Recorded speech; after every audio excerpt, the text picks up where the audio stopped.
As a percussionist that specialises in world music, sometimes it can get a little bit tiring hearing the terms samba, salsa being used interchangeably, and I get it. Not everyone is going to be an ethnomusicologist or really into lots of different world music styles. That's totally cool. I mean, I can certainly remember a time where it was relevant to me where I didn't know what salsa and samba were and what the difference was. I thought that salsa was a sauce and that sambas were an Adidas trainer. First of all, I just issue a fulsome apology to the samba community. So in today's video, I just want to break down what salsa and samba are, where they come from, what the differences are, and what the similarities are, because there are some things in common. I want to preface this by saying that I am much more familiar with one of these styles than the other. I've been playing and studying Brazilian music for about 15 years now, and I've even played in percussion groups in Brazil, so I've got a pretty intimate relationship with samba. Whereas salsa, I've studied, the foundations, the basics. I've got a pretty good understanding of song structure and how salsas are put together, and I know enough to know that I've only scratched the surface. However, I think I've got enough to cover the absolute basics of this video. So let's look at the shortest bit, which is the similarities. Because there are a few. There's probably more than these four, but these are the kind of key four that I've identified. Firstly, both of these styles came to prominence in the 20th century. Brazil was struggling with its identity in the early 1900s, so they wanted to identify something that was culturally Brazilian that they could rally around and promote. And samba was what they found in the Art Week of 1922. Both are groove-heavy styles that don't really use a drum kit. These styles have Afro-diasporic roots and don't use drum kits, so there's percussion sections. Speaking of which, they have African roots, both of them. If you go back far enough in each style, you'll find influences from West Africa. And finally, the fourth one is that they're both 5-letter words starting with S and ending in A. Let's look at some of the big picture differences and then we'll get into the nitty gritty. Samba is a style from Brazil, as I mentioned, from the south of Brazil. There are debates around the precursors of samba and other types of samba that exist in Brazil, but the samba that we're probably most familiar with comes to us from Rio in the 1920s. Salsa is an Afro-Cuban style. It became immensely popular all over the world as a result of the New York salsa scene. The lyrics and songs are all in Spanish, whereas the ones in samba are all in Portuguese. Those are quite big differences. With it being Afro-Cuban, the concept of clave is really critical to the music. Let's look at the instrumentation of the two genres. Starting with salsa, the instrumentation derives from an older precursor style called son montuno. My Spanish is basically non-existent, so I'm really sorry if I butcher anything. We have horn sections, piano, singer, and a chorus of singers.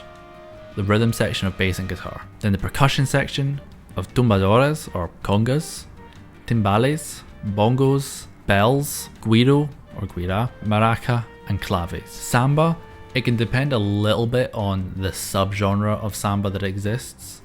However, typically you'll get cavaquinho, which is like a ukulele but with steel strings, singers, sometimes a chorus, acoustic guitar, usually a 7-string acoustic guitar, banjo, surdo, pandeiro, tamborim, heku, agogo, kuika, ganza. There's a multitude of other instruments, so if you're in escalogist sambas, you've got much more percussion. You could also nowadays find more sambas with horn sections. However, the instruments that I listed there are probably the ones that are most common and sort of find their way into every samba, or almost every samba. Now onto the rhythmic concepts. Salsa is built on clave. Claves are present all across Afro-Cuban music, and whilst we can try and fit it into our Western boxes and ways of thinking, it doesn't work like that. And clave is a much more nuanced term rather than just the rhythmic motif that everything else is built upon. Clave is sort of the meter, so they wouldn't refer to something being on the offbeat of the one. They would refer to it in Cuba as being after the golpe forte, or in relation to the bombo, which is the third beat of clave. The constants between different claves, whether you're talking about a 3/2 song clave, or a rumba guaguancó clave, or clave mbembe, or arara, is simply the first beat of clave is usually on what we would call the downbeat. The last beat of clave is usually on the last beat of a bar of 4/4, as we would think about it. But Afro-Cuban musicians wouldn't think of it like that. Samba, very different rhythmic structure. I've got a whole other video about some of the building blocks of samba. Effectively, we've got 3 or 4 things that are present in every samba. We've got the marcação, which is the pulse, the marking beat, where the emphasis on the bass drum is on the 2 and the 4. So instead of the more Western approach where we've got 1 and 3 on the kick, it's instead flipped. The swing, where to really simplify it, we've got an accent on beat 1, then the last semiquaver is louder also, but not a full accent, and then the middle 2 semiquavers are more like ghost notes. As I mentioned, that video breaks that down completely. Telecoteco, this rhythm can be played on the tamborin, it could also be played on the cavaquinho, and it's also implied in the melody. And finally, Partido Alto. Partido Alto is a precursor style to samba, and I've got a separate video talking about that here. Now onto song structure. Let's start with salsa. There's the introduction, which is just setting the scene.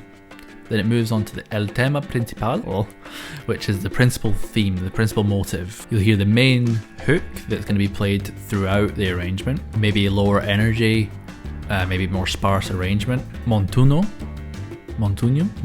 Slightly bigger grooves are happening here. Calm responses between the lead singer and the chorus, or lead horn player and other horn players. Improvising is starting to happen, the arrangements are getting denser. Then we move on to the mambo. This is like the chunkiest horn lines possible. The groove is as heavy as it gets, and the mambo is when the song's energy is at its highest, and this is where a lot of solos will take place. And then an outro of some description. With samba, it varies a little bit on the context. So, for example, in Samba Enredos, which is the main sambas of the Escola de Sambas, who parade in Carnival, they've got quite a specific structure. Intro, usually singers and a sparser arrangement. Main chorus, where they'll sing the main theme of the song, verse 1, then a second chorus. So there's 2 choruses, there's 2 hooks to a samba in the enredo context. Then second verse, and then back to main chorus and on a loop. All I'm going to cover today, we're just scratching the surface here, and hopefully that's been interesting and useful for you. I hope to see you in the next video. If you like the video, consider subscribing. Less than 5% of my audience at the time of writing actually subscribe to this channel, and it means a lot for a small channel like mine. So until next time, take it easy.